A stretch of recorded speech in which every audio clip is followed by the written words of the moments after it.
Don't forget a smell like that. Pine sol mixed with cedar wood and something sweet I could never quite name. Maybe the wild honeysuckle that grew along the back fence every June. That was my sewing room.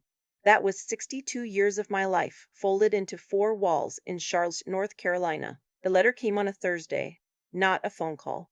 A letter. My daughter-in-law typed it and had it notarized. I sat down at my kitchen table with a cup of coffee that went cold before I finished reading the first paragraph. I need to tell you about that room before I tell you about the letter.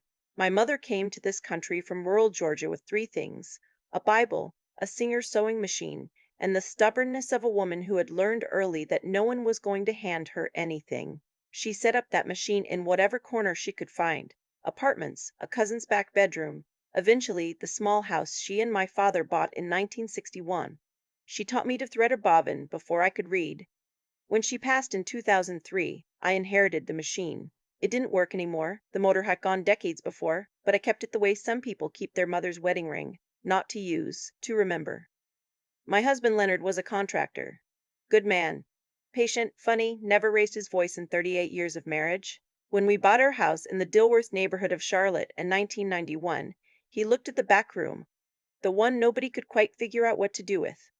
Too small for a guest room, too large for a closet, and he said, "That's yours." He built the shelves himself, floor to ceiling on 2 walls. He installed the best lighting he could find because he knew I needed to see the colors accurately. He laid the hardwood floors in there himself on a weekend in October, on his knees for 2 days because I'd mentioned once, casually, that I liked the look of wood better than carpet under a work table. Once, he remembered, I built a business in that room. Small at first. Alterations for neighbors, hemming bridesmaids' dresses, the occasional custom quilt. Then, over the years, it grew into something I hadn't planned for. I started teaching. Saturday mornings, 4 women around my cutting table, learning to make their first zip. Then 8 women. Then I had a waiting list. I called it the Charlotte Stitch Circle. Nothing formal. No website at first. No fees. Just women sitting together, learning to make something with their hands, drinking whatever somebody brought. It became the thing I was most proud of in my life. After my children. Leonard died in 2017. Heart attack very fast in the driveway. He was taking out the trash. The grief of that, I won't try to describe it here. All I'll say is that the sewing room saved me. I went in there the week after his funeral, and I sat at my machine and I made something. I don't even remember what it was. But my hands knew what to do when the rest of me had no idea. My son is named Patrick. He's 51 now. He was a sweet child, genuinely sweet, the kind of boy who brought me dandelions and meant it. He married late, at 43, a woman named Connie. I tried with Connie. I want to be honest about that because it would be easy, looking back, to paint myself as the wrong saint who did everything right. I didn't do everything right. Connie was reserved and I am not, and in the beginning I probably came on too strong. Too many casseroles, too many questions about whether they were eating enough, sleeping enough, thinking about children. But I adjusted. I pulled back. I learned to wait for her to come to me, rather than going to her. And I thought we had found a workable distance. Not close, but respectful. Cordial. The kind of relationship you can maintain for decades without it costing either of you too much. Patrick and Connie had 1 child. My granddaughter Lily, who is now 7 years old and has her grandfather's eyes and my mother's stubbornness, and I love her with everything I have. They moved to a bigger house in Concord when Lily was 2, about 25 minutes from me. I saw them most Sundays. I would drive out, bring something, stay for a few hours. Patrick always seemed glad to see me. Connie was pleasant. Lily would run to me at the door and drag me to her room to show me whatever she was currently obsessed with. Dinosaurs for a while, then horses. Then a complicated universe of stuffed animals that had their own names and backstories. Those Sunday afternoons were the good part of my week. I should have noticed earlier when they started getting shorter. Connie had a background in interior design, not professionally. She'd studied it briefly and then gone into marketing. But she had opinions about spaces, strong ones. The first time she came to my house after Leonard died, she stood in the doorway of the sewing room and said, "This could be something really special." I thought she meant it as a compliment. A room full of fabric and light and my mother's old machine in the corner. Yes, I thought, it already is something special. What she meant, I understood later, was that it had potential she hadn't been allowed to realize yet. It started with small suggestions. She mentioned once that the room would make a beautiful home office. I said I liked it as it was. She mentioned that the shelving was perhaps a little dated. I said Leonard built those shelves. She didn't bring it up again that visit. Then Patrick started mentioning it, casually, the way you mention something you've been coached to mention casually. Mom, Connie's been working from home a lot. Her setup at the house isn't great. I was thinking, you have all that room back there. I told him I use that room every day. I know. Just maybe she could share it, set up a little desk in the corner. I said no. Gently, but no. I explained that the room was organized around a specific workflow, that I had students coming on Saturdays, that a desk in the corner wasn't really compatible with how the space functioned. He nodded. He said, of course. Yeah, that makes sense. I thought it was settled. It was not settled. Over the next few months, I noticed a pattern I couldn't quite name at first.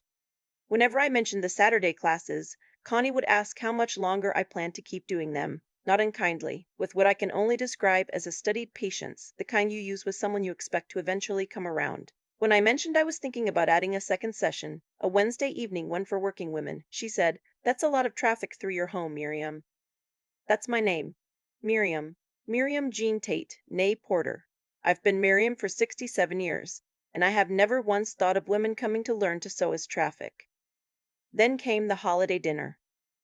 Thanksgiving, at their house. Lily was helping me peel sweet potatoes at the counter when Connie said, from across the kitchen, without looking up from what she was doing, "Patrick and I were talking, and we think when the time comes, whenever you're ready, no pressure, the sewing room would convert beautifully into a proper home office. Maybe even a space where Lily could do her schoolwork when she visits you."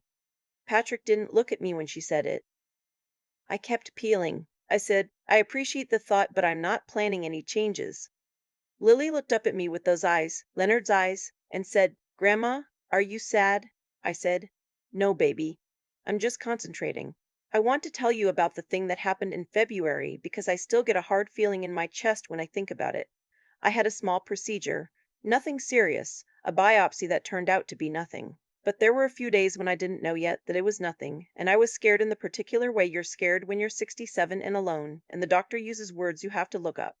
I called Patrick. He came, which I appreciated. He sat with me in the waiting room and held my hand, and he was my son again, completely the way he'd been before all of this.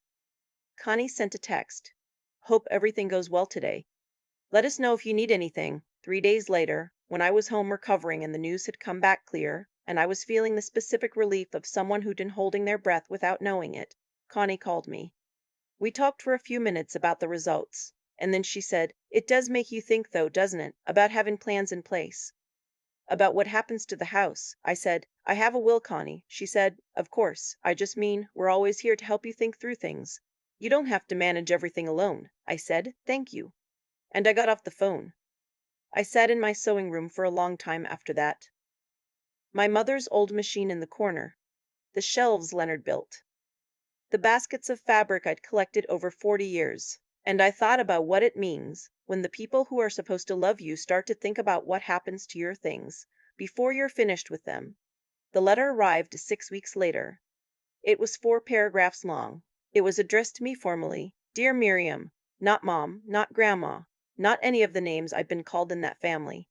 It explained that Patrick and Connie had been in consultation with a family attorney. It explained that, given my age and health history, my health history, as if one biopsy constituted a health history, they felt it was in everyone's best interest to discuss a transition plan for the property.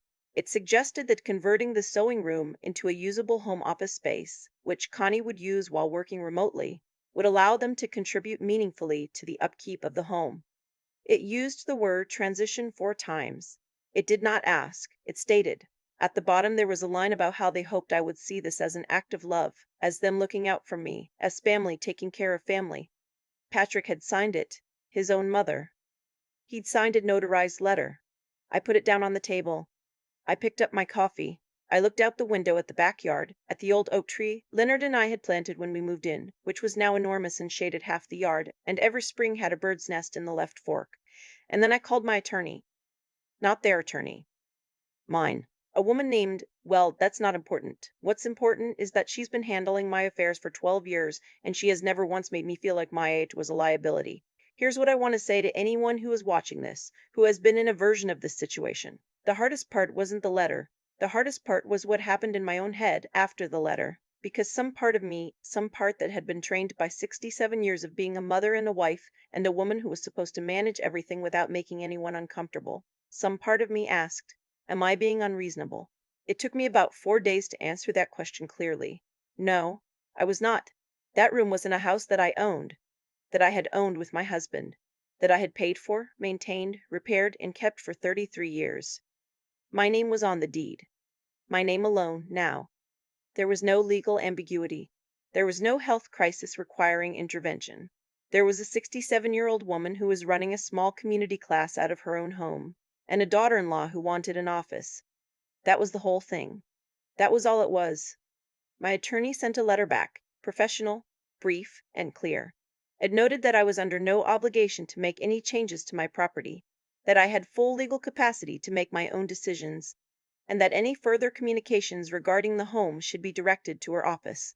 Patrick called me the same day the letter arrived at their house. He was upset.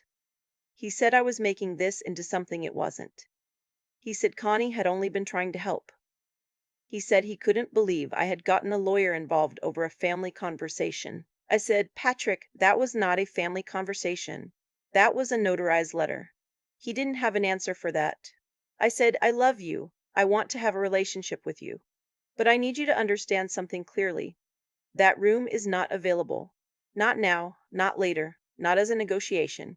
I built something in that room that matters to me, and it's going to keep mattering to me for as long as I'm standing. That's not a conversation I'm willing to keep having. He hung up. Not angrily, exactly, more like a man who had expected a different outcome and didn't know what to do with this one. I won't pretend the following months were easy. There's a particular loneliness that comes from a conflict with your child that doesn't resolve quickly. Sundays were quiet. I missed Lily with a fierceness that surprised me, but I also did something I hadn't expected to do. I talked to my Saturday women. Not about the details. I kept that private. But about the situation in general. About being a woman of a certain age and feeling like the people around you had started to make plans for you without you. About how strange it is to have to defend your own right to occupy your own space. And they talked back. Every one of them had something. Not always the same situation, but something. A sister who thought she should sell the house and move closer. A friend who had transferred money based on a promise that didn't hold. One woman, Vera, who was 81 and had been coming to my classes for 6 years, who said very quietly, the moment they think you're done, you're done. You can't let them think you're done. You can't let them think you're done. I decided to expand. I added the Wednesday evening session I'd been thinking about for years. I reached out to the local community center about a partnership.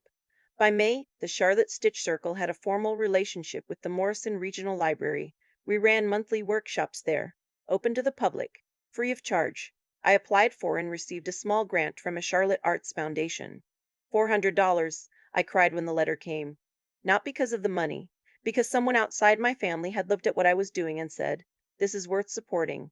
I also updated my will, clearly, specifically, with my attorney's guidance. My house and everything in it, including the sewing room and its contents, would go to a trust that would fund the Stitch Circle's operations for a minimum of 15 years after my death.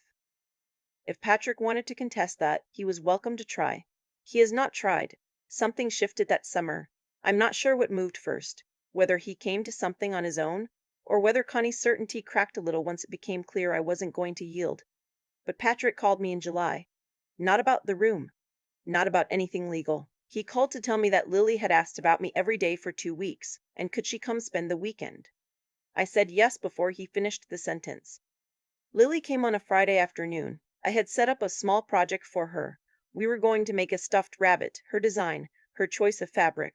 She picked a green velvet with silver buttons for eyes, and she was completely serious about the whole process in the way children are when they feel trusted with something real. We worked in the sewing room for 3 hours.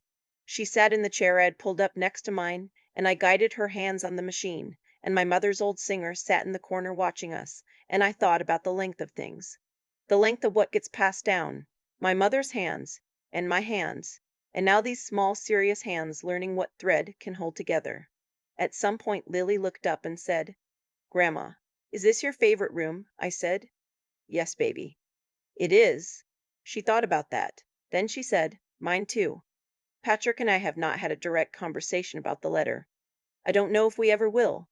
Some things don't get processed in one conversation, or even 10. What I know is that he drops Lily off now on Friday afternoons sometimes, and he stays for a cup of coffee, and we talk about things that are not the room and not the will and not Connie's home office. We talk about Lily and the strange, funny things she says and the way she has started making up songs and singing them to herself while she plays. It is not perfect. I'm not going to tell you it's perfect. I'm not going to tell you it's perfect. But Lily knows how to thread a bobbin now. I taught her the same way my mother taught me, and when she did it the first time without any help, she looked up at me with this expression, this combination of shock and pride that I recognized from somewhere deep. And I said, "That's it. That's exactly it. She will know how to do that for the rest of her life. No letter can change that, no attorney, no plan someone makes for you while you're still very much in the room. I am 67 years old and I run a sewing circle out of the back room of my house in Charlotte, North Carolina. On Saturdays and Wednesday evenings, women sit around my cutting table and make things with their hands. Some of them are learning for the first time. Some of them learned once and forgot and are coming back to it. Some of them, like Vera, have been coming for years and could teach the class themselves and choose not to because they like the company. My mother's machine is still in the corner. The shelves Zinard built are still on the walls. The honeysuckle comes back every June. I am not transitioning. I am not winding down. I am not available for other people's plans. I am here. I am still here. And I have a lot of thread left. I've thought a lot about what causes a situation like mine to happen. Not in a bitter way. I'm past bitter. But in the way you think about a storm after it's over, trying to understand which conditions made it possible. What I keep coming back to is this. It starts small. It always starts small. Connie didn't walk through my door one day and announce she wanted my sewing room. She started with a comment about the shelving, then a question about how much longer I planned to keep teaching, then a holiday dinner suggestion, soft-voiced, almost kind-sounding, and because I was trying to be gracious, because I had spent a lifetime not wanting to cause friction in my own family, I didn't name what was happening until it had already built into something much harder to stop. That's the part I have to own. Not because I was wrong, I wasn't wrong, but because I waited too long to be clear. Every time I said, "I appreciate the thought, but no thank you," and then let the conversation move on to something else, I was quietly teaching them that my no had a soft edge, that if they were patient enough and persistent enough, the edge would soften further. I didn't mean to teach them that, but I did. When the notarized letter arrived, part of me was actually relieved. Not because of what it said, but because it was finally honest. All the careful language, all the studied patience, all the suggestions dressed up as concern, gone. What was left was just the plain fact of what they wanted. And plain facts I know how to deal with. What happened to Patrick in all of this? My son, my boy who used to bring me dandelions, is something I've had to sit with carefully. He didn't become someone different. He became someone who had decided that keeping peace at home was more important than standing beside his mother. I understand that choice even when it hurts me. Marriage is its own country with its own loyalty. But understanding it doesn't mean I was required to accept its consequences quietly. The thing about standing your ground, and I mean really standing it, not just saying you will, is that it costs something. I spent months without my granddaughter, Lily's voice in this house. That cost was real. I paid it, and I would pay it again, because the alternative was to let a room that holds my mother's memory, my husband's handwork, and 67 years of my own becoming be converted into someone else's home office. That was never going to happen. What I learned is that clarity is not cruelty. When I finally called my attorney, when I finally spoke to Patrick without softening the edges, when I finally said, "This is not a conversation I'm willing to keep having," I wasn't being hard. I was being honest, and honesty, even when it's uncomfortable, is the only ground anything real can be built on. Lily knows how to thread a bobbin now. She learned it in that room, at that machine, with these hands. That is what integrity looks like when it's passed down, not as a lecture, not as a rule, but as a life someone watched and decided was worth continuing. I am still here. The room is still mine, and I have a lot of thread left.